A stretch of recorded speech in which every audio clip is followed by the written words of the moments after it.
परम सम्मानित मंच एवं प्यारे साथियों, शहीदों का सम्मान एवं विद्यार्थियों का वार्षिकोत्सव दो आयामों वाले इस कार्यक्रम में मैं लक्ष्मण बिश्नोई विद्यार्थियों से जुड़ा एक गंभीर विषय लेकर प्रस्तुत हुआ हूं। विचारों की अभिव्यक्ति में कहीं कोई त्रुटि हो तो क्षमा करें।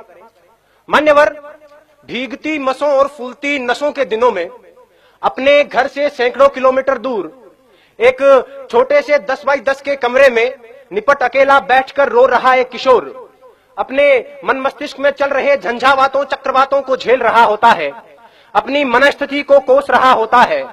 किसी छोटे बड़े सपने के खत्म हो जाने के कारण हर वक्त खुद को हीन समझ रहा होता है और उसके बाद वो एक ऐसा फैसला लेता है जिसे लेने का उसे कोई हक नहीं है। मान्यवर, वो एक खत लिखकर छोड़ता है, फिर इस दुनिया को छोड़ देता है। वो अपने आखिरी खत में लिखता है कि मेरे पास दूसरा कोई विकल्प नहीं बचा था, यही एकमात्र समाधान है, मैं आत्महत्या कर रहा हूं, मुझे माफ करना। और यह कहकर वो मर जाता है। मेरा आज का विषय उस आखिरी खत का जवाब है कि आत्महत्या कोई समाधान नहीं है। मान्यवर, सोचिए, जरा सोचिए, किसी कमरे में एक पंखे से एक रस्सी बंधी हुई है, उस पर एक लड़का लटक रहा है, उसके निर्जीव शरीर के निर्बल और शक्तिहीन हाथ पैर हवा में झूल रहे हैं, आंखें फटी हुई है, गर्दन की नसें टूट चुकी है और गालों पर आंसू की कुछ बूंदें सूखकर जमी हुई है। मान्यवर, वो लड़का एक बार के लिए तो मर गया, लेकिन उसकी फटी हुई आंखें उसकी मां का फटा हुआ कलेजा बनकर जिंदा रहेंगी। उसकी गर्दन की टूटी हुई नसें उसके बाप के दिल के टूटे हुए वो तार बनेंगी जो अब कभी झंकृत नहीं होंगे। गालों पर सूख चुके आंसू के बूंदें उसकी बहन की आंखों से हरदम बहा करेंगी और उस निर्जीव शरीर के निर्बल और शक्तिहीन हाथ पैर जो हवा में झूल रहे हैं उसके भाई की हिम्मत को जिंदगी भर तोड़ा करेंगे। और एक अल्पकालीन आवेश के कारण लिया गया उसका यह निष्ठुर निर्णय उसके जैसे लाखों युवाओं को इस तथा कथित समाधान के लिए प्रेरित करेगा। मान्यवर, यह कैसा हल है? यह कैसा हल है जिसमें अपनों का बर्बाद होता हुआ कल है।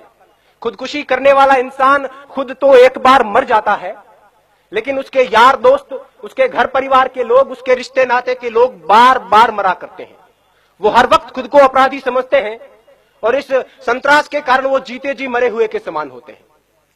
मान्यवर, मुझे यह विषय इसलिए उठाना पड़ा क्योंकि पिछले 2 साल में भारत में 4000, राजस्थान में 150, इस शहर में 9 और यहां तक कि इस महाविद्यालय में 5 विद्यार्थी खुदकुशी कर चुके हैं, जिनमें से 3 मेरे अजीज मित्रों में शामिल थे। और इनमें से लगभग 80% आत्महत्याएं छोटी मोटी अकादमिक विफलता के कारण किया गया आत्मघात थी। इन आंकड़ों से उठती हुई चीखें इस विषय की आवाज को उठाना चाहती है। डॉक्टर्स और मनोवैज्ञानिकों का यह कहना है कि अगर उन तक सही वक्त पर किसी प्रकार की मदद, सहानुभूति और मार्गदर्शन पहुंचता तो उनकी जान बचाई जा सकती थी। आंकड़ों का स्पष्ट मानना है कि 10 में से 8 आत्महत्याएं स्पष्ट संकेतों के बाद होती है। उन्हें उनकी बातें सुने। हमारे आसपास में हमारा यह नैतिक दायित्व बनता है कि जो हमारे आसपास में मानसिक तनाव से, मानसिक दबाव से ग्रसित लोग हैं, उनकी बातें सुने, उन पर विश्वास जताएं, उनकी हिम्मत बढ़ाएं। आत्महत्या मनचाही मौत नहीं है, यह अनचाही मौत है।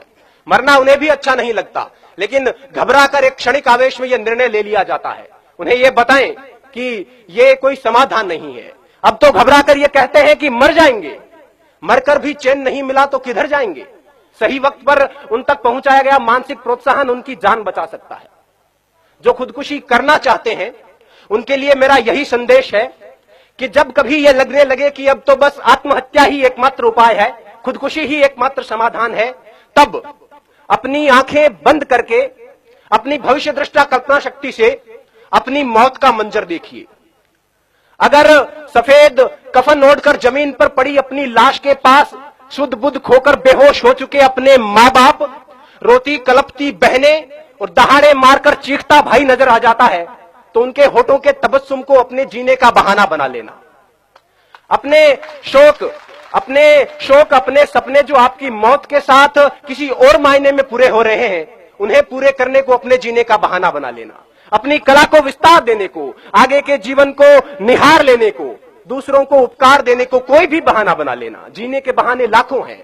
अगर फिर भी कोई बहाना ना मिले तो जैसे बचपन में मास्टर जी की मार से बचने के लिए कोई बहाना गढ़ लिया करते थे, इस बार मौत से बचने के लिए बहाना गढ़ लीजिए, लेकिन मरिए मत। और वैसे भी अकादमिक विफलता कोई विफलता नहीं होती। विश्व नायक माने जाने वाले लोग कभी अपने अकादमिक क्षेत्र में सफल नहीं हो पाए थे। जिंदगी यहीं तक नहीं है, सफलता का पैमाना सिर्फ यही नहीं है।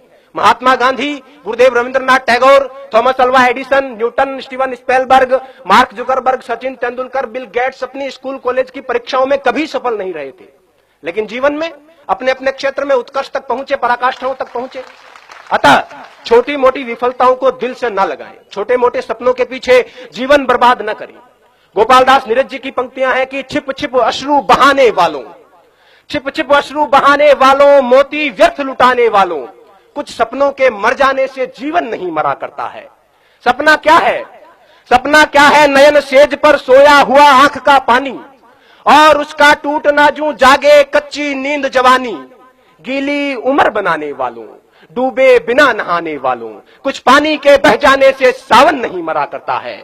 चंद खिलौने खो जाने से बचपन नहीं मरा करता है। कुछ दीपों के बुझ जाने से आंगन नहीं मरा करता है। कुछ मुखड़ों की नाराजी से दर्पण नहीं मरा करता है। कुछ सपनों के मर जाने से जीवन नहीं मरा करता है। जय हिंद, जय भारत, वंदे मातरम।